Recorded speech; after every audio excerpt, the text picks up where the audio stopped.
Пришли мы в Брестскую крепость, где застала нас Великая Отечественная война. А как мы защищали Брестскую крепость, вы все уже знаете. Вы там были. Петр Михайлович, Да. мы много слушали и читали о вас. Но нам было бы интересно узнать от вас самого. Что вот вы делали, когда остались один в крепости? А разве вам там не рассказывали? По-моему, Рассказывали. Да?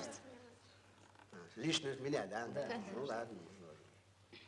Да, ребята, я остался один, в конце концов. Все мои соратники вышли из строя. Если бы еще немного дней, я бы, наверное, тоже умер бы. От чего? От голода. Голод меня томил. Я 13 дней в рот ничего не брал. Да брать нечего было.